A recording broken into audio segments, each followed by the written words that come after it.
से भैरव दंड धारण करते हैं, इसलिए उनको दंडपाणी भैरव बोलते हैं। उनके हाथ में एक लकड़ी होती है, जैसे कोई सिक्योरिटी, नेपाली सिक्योरिटी आप देखे होंगे, एक लकड़ी लेके ठपकाता हुआ ठप ठप करते हुए चलता है रोड में, ऐसे भैरव जी दंड लेके चलते हैं। करकलित कपाल है कुंडली दंडपाणी तरुण नील वर्णो नाग यज्ञोपवीति क्रतु समय सपर्य विच्छिति है तोर जयति भटुकनाथ सिद्धिदह साधकाना। पूरा मेवाड़ भैरव जी के चरण में है। और न जानामि मंत्रम न जानामि तंत्रम न जानामि योगम न जानामि सिद्धिम न जानामि पूजाम न जानामि जपम शरणं त्वमेका त्वमेका मम भैरव। हे भैरवनाथ, अभी देखो ये लोगों में किसी को सही ढंग का मंत्र नहीं आता है। सेवा तो अच्छी आती है, सेवा खूब करते हैं, न पूजा आता है या शिव जी रांका को कोई विशेष जाप आता है क्या? फिर भी भैरव जी प्रसन्न हैं। क्यों हैं? आपने पेपर में देखा होगा, एक 5 साल के बालक को किसी ने चॉकलेट देके पकड़ के ले गया साथ में। ऐसे होता है कि नहीं होता है? अभी आपको एक चॉकलेट दे दूं, भाई तेरा नाम क्या है? नाम बोलो। प्रवीण। भाई प्रवीण, तुझे पूछूं कि तुझे एक चॉकलेट कोई दे देवेन चल चल बोले तो तू चलने वाला है क्या? नहीं। तो इसको देवेन चल चल बोले तो शायद चलने की संभावना है कि नहीं? जी। कारण यही है कि बालक बचपना में कुछ भी कर सकता है। वो छोटा बालक है, उसको मुट्ठी भर का चॉकलेट बता दें, बोले कि मैं इतना चॉकलेट दूंगा, मेरे साथ चलेगा, चॉकलेट के लोभ में वो चल भी सकता है, किडनैप भी हो जाता है। तो नाकोड़ा भैरव को कोई पूजा जानता नहीं, भक्ति जानता नहीं, फिर भी भैरव उसके वश में हो जाते हैं। इसका एक ही कारण है कि वो 8 साल के बालक हैं, इसीलिए वो हर एक के पकड़ में आ जाते हैं। इतना मुट्ठी भर चॉकलेट बताओ, क्योंकि नाकोड़ा भैरव में जो मूची ऊंची लगी है ना, ये कोई असली बात नहीं है। ये मूची ऊंची बना के पुतला वहां रख दिया है। उनका नाम ही बटुक भैरव है। नाकोड़ा तो स्थान का नाम है, नाकोड़ा भैरव उनका नाम नहीं है। उनका नाम बटुक भैरव है। बटुक शब्द का अर्थ है बालक। वो भी बालक कितने उम्र का? 8 साल का, 8 से ज्यादा का नहीं। अब एक 8 साल के बच्चे को आप थोड़ा सा माल मसाला बताओ, वो पीछे पीछे आएगा कि नहीं? एक बड़ा आदमी आएगा क्या? तो एक नाकोड़ा भैरव सबके पीछे कृपा बरसाते घूम रहे हैं। इसका कारण वो बालक हैं। वो छोटे बालक को किसी की योग्यता अयोग्यता को देखने की भाव नहीं होती, उनको भक्ति देखने की भाव होती है। उसको ऐसा नहीं कि ये साधक है, ये आराधक है, कि ये योग्य है, कि ये अयोग्य है, कि ये मेरी पूजा सही कर रहा है कि नहीं कर रहा है, कि ये सब कोई लेना देना नहीं है। ये मेरा है और मेरे लिए भक्ति कर रहा है, फिर किसी भी प्रकार से करें। हम तो ठहरे अज्ञानी, पूजा क्या रचाएंगे? हम तो ठहरे अज्ञानी, पूजा क्या रचाएंगे? हम तो ठहरे दीवाने, भक्ति क्या रचाएंगे? हम तो ठहरे दीवाने, भक्ति क्या रचाएंगे? हम तो ठहरे अज्ञानी, भक्ति क्या रचाएंगे?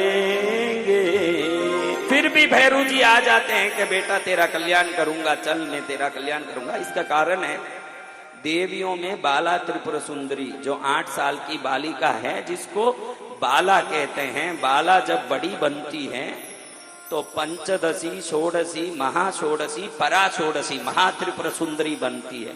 और भैरव जी बालक से बड़े बनते हैं तो सदा भैरव, महाभैरव, स्वर्णाकर्षण भैरव, दिव्य भैरव बनते हैं। स्वर्णाकर्षण भैरव के रूप में अपनी पत्नी को गोद में बैठा के, यानी भैरवी को गोद में बैठा के पूर्ण रूप से दिव्य रूप से, परिपूर्ण रूप से आशीर्वाद देते हैं। नाकोड़ा में बालक के रूप में है, इसलिए ये लोग छोटा मोटा ठगी करके उनको वश में करने जाते हैं तो भी भैरू जी वश में हो जाते हैं, क्योंकि वो ऐसे छोटे से नन्हे मुन्ने बालक के रूप में हैं, इसलिए वो सबके वश में हो जाते हैं। ये सब नाकोड़ा ही जाते हैं, वो और कहीं नहीं जाते। इसका कारण है कि वो और कहीं इनका चलता है नहीं, चलता नाकोड़े में ही है। उधर ही सब मान होती है, सम्मान होती है, और जिसका जहां पुकार सुना जाता है वो वहीं जाएगा कि नहीं। तो ऐसे भैरव को नमस्कार करके पहले मैं उनके सात्विक रूप, राजसिक रूप, तामसिक रूप को याद करता हूँ। राजसिक रूप में 2 हाथ वाले, सात्विक में 2 हाथ वाले, राजसिक में लाल वर्ण में 4 हाथ वाले, तामसिक में 8 हाथ वाले काले रूप वाले, शत्रु भय का नाश करने वाले।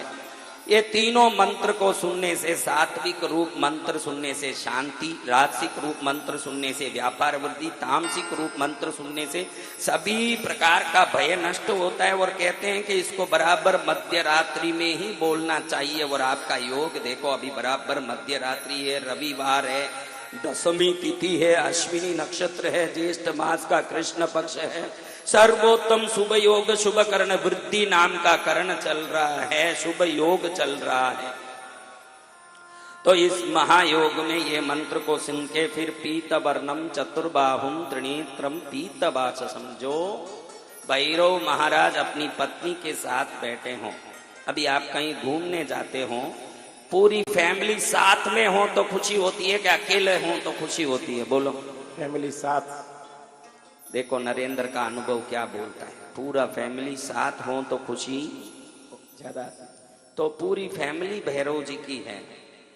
64 योगिनियां उनकी पत्नी है, भूत प्रेत पिचाच बेताल आदि उनके गण हैं, क्षेत्रपाल उनका द्वार का रक्षक है, देवी महाशक्ति चामुंडा उनकी माँ है, जो उनको, जिसको आप अंबिका माता बोलते हो, वो उनकी माँ है। तो ये पूरा परिवार हो तो एक छोटा बालक माँ के बगैर खुश होगा क्या? तो जब भी भैरव को याद करते हैं, माँ चामुंडा अंबिका को याद करें तो भैरव खुश होते हैं कि इन्होंने मेरी माँ को याद किया। तो ऐसे भैरवनाथ को सपरिवार मंत्रों से वंदन करके शक्ति पाएंगे। ये सब अद्भुत सिद्ध मंत्र हैं, जिनके उच्चारण भी बहुत कठिन हैं, जिनकी महिमा को जानना भी कठिन है। साधकों के मुख से सुनने से ये आपके अनेक प्रकार के कार्य को सिद्ध करते हैं, और जिनमें वो विश्वास आ जाए कि ये मंत्र मेरे जीवन में कल्याण करेंगे, निश्चित ही वो मंत्र उनके लिए वरदान बन के 4 पंक्ति का मंत्र आपके चारों प्रकार के धर्म, अर्थ, काम, मोक्ष आदि चतुर्विध पुरुषार्थ को सिद्ध करने वाले बन जाएंगे। इसलिए हाथ जोड़िएगा। वंदे बालम स्फटिक सदृशम कुंडलोद्भाषिवक्त्रम दिव्याकल्पैर्नवमणिमयै किङ्किणीनूपुराढ्यम् दीप्ताकारं विशदवदनं सुप्रसन्नं त्रिनेत्रम् हस्ताग्राभ्यां बटुकमणिसंशूलदण्डौ ददानम् उद्यद्भास्करसन्निभं त्रिनयनं रक्ताङ्गरागस्रजम् स्मेरास्यं वरदं कपालमभयं शूलं ददानं करैर्नीलग्रीवमुदारभूषणगणं सीतां सुगण्डोद्बलम् बन्धुकारुणभाससंभयहरं वन्दे महाभैरवम् ध्यात्वा नीलत्रिकान्तं शशिसकलधरं मुण्डमालामहेशम् दिग्वस्त्रं पिङ्गकेशं डमरुमतक्षुणीं खड्गशूलाभयानि नागं घण्टां कपालकरसरसिरुहै बिभ्रतीं भीमदंशं सर्पाकल्पं त्रिनेत्रं मणिमयविलसत्किङ्किणीनूपुराढ्यम् पीतवर्णं चतुर्बाहुं त्रिनेत्रं पीतवाससम् अक्षयस्वर्णमाणिक्यं तडित्पूरितपात्रकम् अभिलषितं महाशूलं तोमरं चामरद्वयं सर्वाभरणसम्पन्नं मुक्ताहारोपशोभितं मदोन्मत्तं सुखासीनं भक्तानां च वरप्रदं सन्ततं चिन्तयेद्वश्यं भैरवं सर्वसिद्धिदं पारिजातद्रुमकान्तारस्थिते माणिक्यमण्डपे सिंहासनगतं ध्यायेद् भैरवं स्वर्णदायकम् गाङ्गेयपात्रं डमरुं त्रिशूलं वरं करैः सन्ददतं त्रिनेत्रं देव्यायुधं तत्तसुवर्णवर्णं स्वर्णाकृतिं भैरवमाश्रयामि।